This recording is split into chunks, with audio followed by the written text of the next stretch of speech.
And now on Nights with Steve Price, the Courses and Careers Show with Danny Bielik. Thanks to Management Consultancy International. Go to mci.edu.au.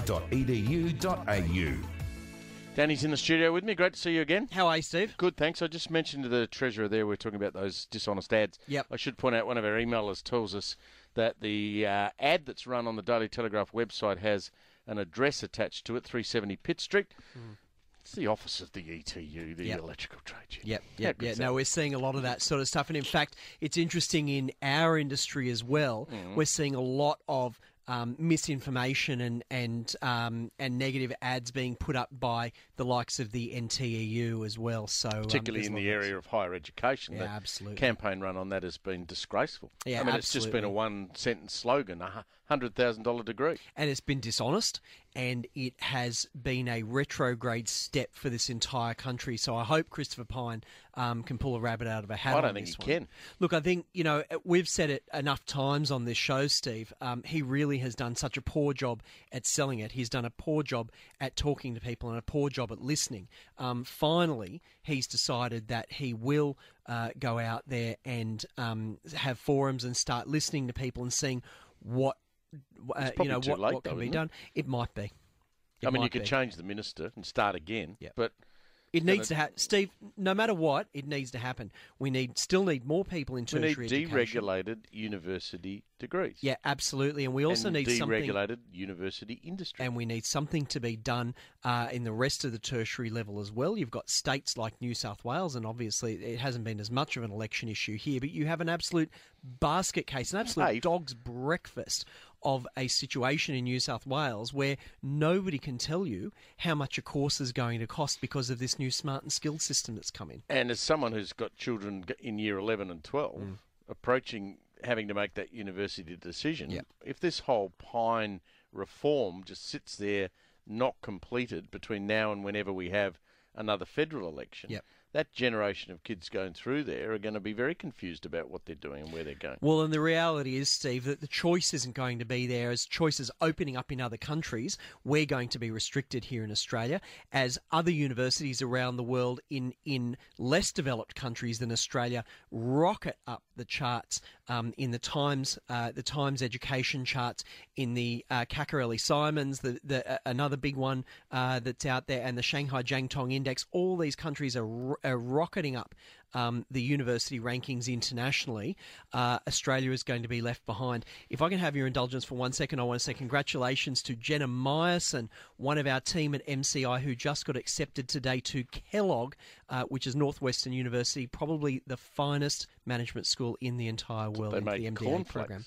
There you go. Don't they make cornflakes? Kellogg is the Kellogg School. Kellogg's or Kellogg? Kellogg School of Management. Same spelling. Same spelling. Important. Kellogg School of Management. So it's not a sponsored school of management by Kellogg's. It is a private university in the United States, part of Northwestern University. Yep. As we know, in most of the world, private education is considered to be far superior to what's being on offer by the government in Australia for some odd reason. What's she doing there? Seem to be the case. She's going to be doing a Masters of Business Administration. So good luck to Jenna. Fantastic. Kellogg School of Management, Northwestern University. We're talking about, if you've got any queries or questions about education courses, TAFE, what happened with the university reforms, Danny's happy to take them on 131873. We're talking about universities. We're going to talk about cheating. Yep. What's happened here? Boy, oh boy. Look, this is something that came out last year where it seemed like a lot of students were who were studying at universities in Australia were paying a company called My Master, run by a woman by the name of Ying Dao, to basically do their assignments for them. So they were there was around about, so far, about $160,000 has been raised by this company effectively for students to cheat. And it's not evenly distributed, Steve, around the universities. So it shows that it's not just the students who are at fault here. Really, if you look at the statistics, you'll see that the University of Newcastle and Macquarie University are massively represented in this sample. So this is something that's been going on for a long time. It's something that is very, very widespread, and a lot of money was spent for students to have basically their assignments completed for them. That chart there is worst to best at the bottom, is it? So Correct. It's got Macquarie University, worst affected uni students logging 128 requests for work in 2014, going down to UWS. So less incidents at UWS. Now, the author of this study, I think, joins us online. We've got Kieran Smith, who is the education expert, Kieran Smythe, I should say, education expert at yourtutor.com.au. Kieran, good evening. Good day. How widespread is this problem? I think it's more widespread than shown up, and I think a lot of it's terrible that they're cheating and that those sort of unethical practices can exist. But I think a lot of it comes down to trying to understand why they're in a position of doing it. I mean, obviously, if you're dealing with international students, and I remember when this came out in the paper, I think it was in the SMH in the morning, it was focused on Chinese students or foreign students or international students, and a lot of the pressures that they're under because they're paying big dollars. And a lot of these students have trouble speaking English, don't they? I don't know, because at the moment I don't think there's actually been an interview with the students themselves, but that was the focus from what I was reading. But I mean, this appears to be the case. Look, if you look at the original report by the Sydney Morning Herald from last year, and they looked into the MyMaster website, they found most of the records were stored in Chinese. They, in fact, managed to they managed to find out about this, not by hacking into the website, but the information was poorly secured on their website, and they were able to have it translated easily from Chinese into English and find out just how widespread this is. I mean, other than this MyMaster website, do you know of any other tutoring companies that are out there that are posing as tutoring companies that are offering these sorts of services, basically cheating or fraud to students in Australia? I think there are a lot of operators that might not be formal businesses, but I mean, it's been going on for a while. The temptation to have someone help you out with essays, there's always been, even people like a couple of years above you in a degree that might offer to, look, I did this course 2 years ago, do you want me to help you out? I'll provide you my work. So I think formal businesses or otherwise, slightly, cash in hand, cash economy that we've been talking about in the last couple of days, it does happen. And it comes down to, it wouldn't exist unless there was a desire for it, and you have to understand why. Like, are they having difficulties with English and they can't write their essays to a level that will help them pass? Are they being allowed into courses without the proper vetting coming in the first place to make sure that they are? And that's really the big question, isn't it? I mean, the universities need to be able to get these international students in, obviously, because it's a very competitive market out there, and by and large, most of the universities do international students very, very well. But because you can't get the university reforms through, the universities need to have this extra cash. And so, are you saying that maybe they're resorting to lowering the bar to getting students in who don't speak enough English because they need the cash? I think it could be. I also think that depending on how they do their vetting, someone else could be assisting those students get past the vetting processes. So, like, tidying up the vetting of students when they come in, and also making sure that when you take people on, they're able to complete, or they're going to be able to get through the workload is important. I mean, we've seen a lot of the fly-by-night RTOs as opposed to the established RTOs, the laptop scandals, that sort of thing that came up a couple of weeks ago, where you have students getting signed up for all sorts of fees, help, debt, and then the support isn't there. But so I mean, is this sort of thing, is it because the support isn't there at the universities that they're going out to do this? Is it because they come from very competitive families and they don't think they can cut it and they have to go out and pay people to do their work? Or is it because they're lazy? Or is it because they're literally just out here to cheat the system? I don't think they'd come out intentionally to cheat the system. I think it might just be the pressure, or what they expected to get into is beyond what's there, and either they're not having the support provided to them that's able to help them get through the courses. And a lot of universities and training organisations do a lot to assist their students. Family pressure would be one big issue, I would think. Yeah, look, I mean, family pressure is big in Australia amongst not just Asian families. I mean, I've got a 4-year-old, Steve, as you know, and who you're putting dreadful pressure on. Hey, I tell you what, the pressure is on, and it's very competitive out there in preschool land. Kieran, who twigged that this was happening?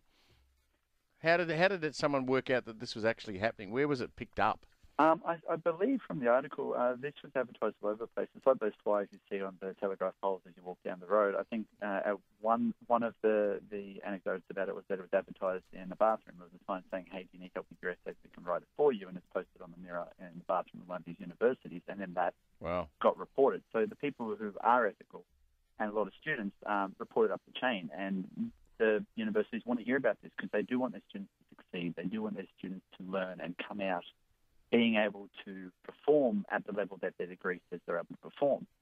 And this sort of unethical shortcuts, unfortunately, sometimes might allow them to graduate without having the full understanding of what they're then going to go out and practice. So it's really making sure that universities have those support networks, or training organisations have those support networks in place. We, through our company, we do that a lot.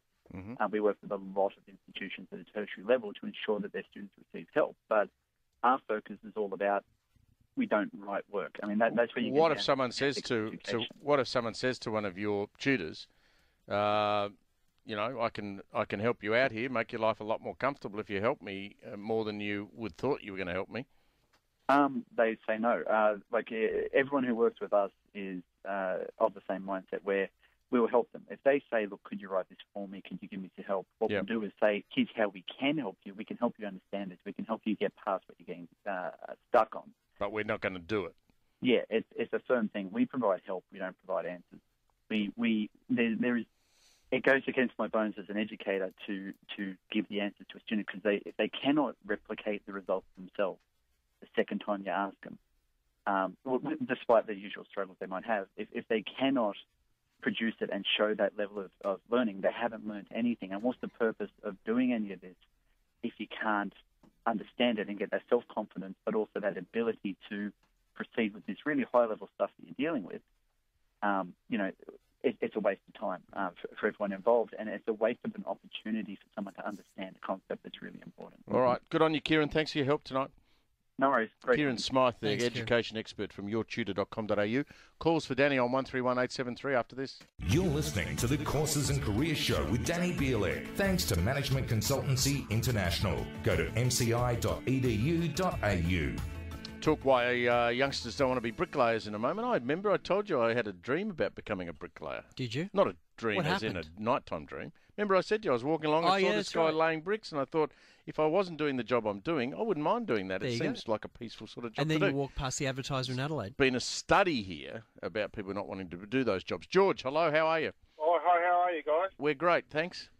I can't believe the cheating part. I mean, I did my master's degree 20-odd years ago, and we had overseas students that couldn't speak a word of English that graduated from somewhere in Asia, and they'd turn up and sat these exams or did the study. They didn't speak a word of English, and they'd all get through. I thought you were about to say you'd done a master's degree years ago and you cheated.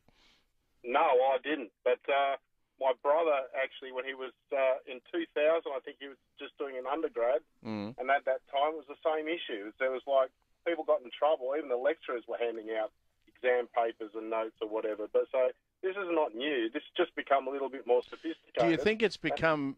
Do you think though back then and now to a certain degree that it was anecdotal and apocryphal that people were suggesting that was happening, but perhaps it was being exaggerated, the extent of it?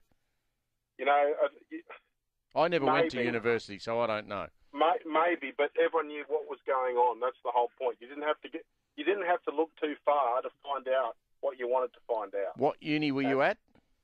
Well, I was at Macquarie at that time, and my brother went to UTS. Well, Macquarie's the worst on this exam. Yikes, no, they're the second worst, and be careful, that's my alma mater as well. Were you cheating when you were there? No, Danny? No. Sure? Definitely. Also with the Christopher Pyne thing. Yeah. When Labor was in power, my daughter's finished university now, but initially, I think I rang about this with you, Steve, before. Mm-hmm. I used to get a 20% discount if we paid her fees up front. Yeah, that's right. Now, to be honest, she went to a private school, so they were less than half the price of what the private school was. So I couldn't see why the government wouldn't want to take people's money up front. That was when Labor was in power. So that was Gillard got rid of that, George, right. a few years ago, and sure enough, the amount of debt has ballooned. You know why? Because people aren't paying it off. I paid mine off. I got after you finish your degree. If you then went to the tax office and paid it off, you got a 10% or a 15% discount. Thanks very much. I took the discount.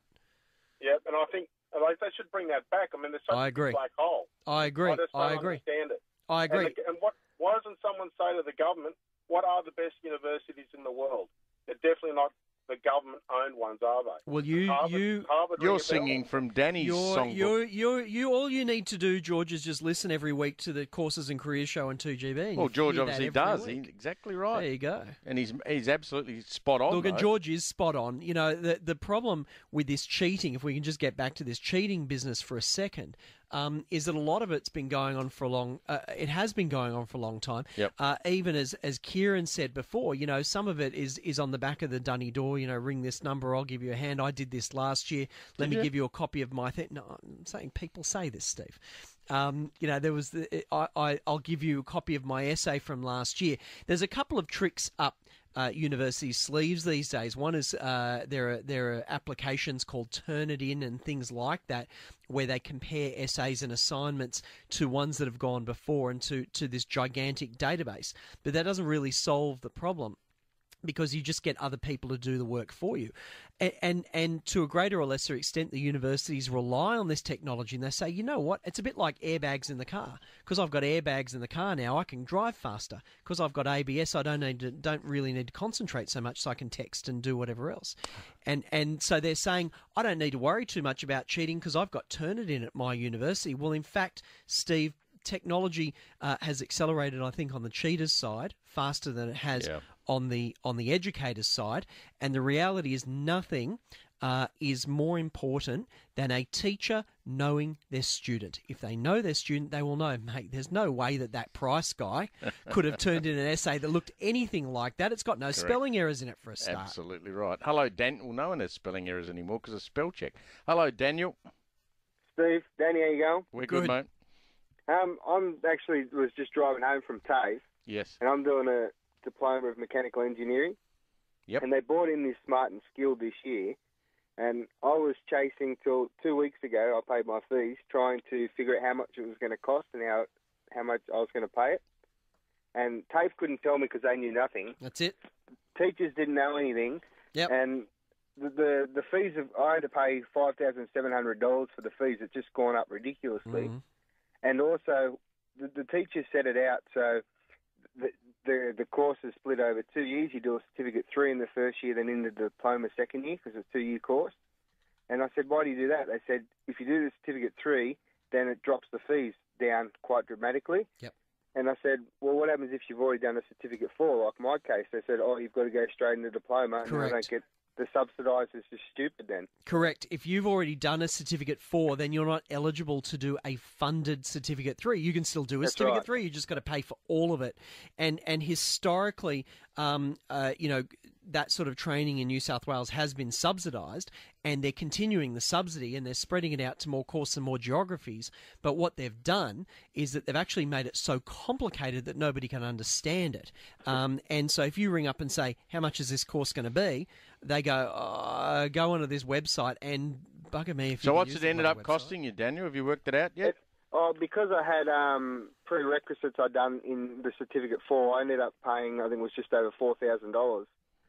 Yep. But another thing was, if you put it through the help system, where you put it through your tax, you get lugged a 20% fee straight on top of it. Yeah, Sounds like you need a degree to work out what to do. Well, the teacher actually had a complex formula that he used to figure it out at the end of it.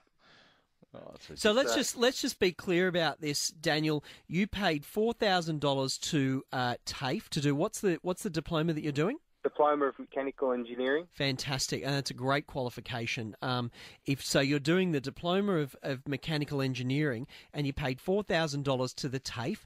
The state government paid a chunk of the rest. We don't actually know how much it was, and you're lucky that you lived in a certain census district, because probably if you lived 2 streets over, you might not have been eligible for that.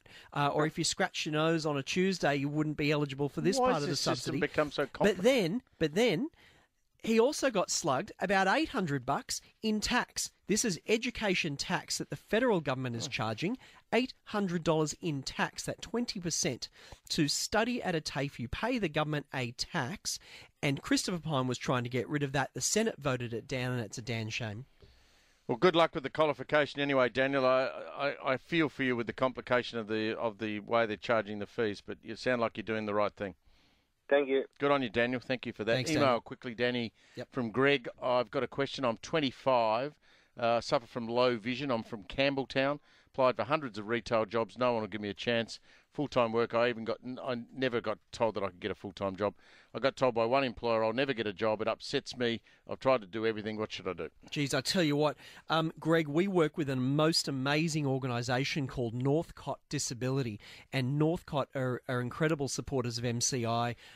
We work at MCI, and we're actually talking with them at the moment about getting some staff through their various disability programs, because you know what, the great thing that employers need to understand about people with disabilities is if you want to get a disabled worker in your office, it doesn't necessarily mean somebody in a wheelchair. It doesn't necessarily mean somebody with a mental disability, sometimes a vision disability, sometimes it's a hearing disability. Steve, I've got a hearing problem. Yep. So there are plenty of opportunities out there. It's a matter of working your way through it.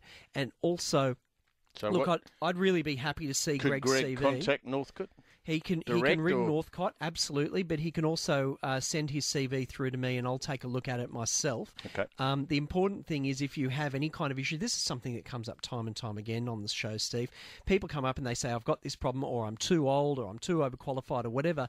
Often when they're communicating with people, they lead with them information. You don't have to do that. No. I'll get Greg's CV sent to you at MCI. I'll talk to you next week from Manila. From You're Manila. setting up a branch office there. I'm That's going to be in Manila. Two You know what? visits in 3 weeks. Australia's education system is so well respected. I really want people to understand that, and people all over What are the you doing world there? really want to have a piece So of you're setting of what up we're doing. MCI's Manila branch. Doing all sorts of interesting things over there, Steve. 15 to 10.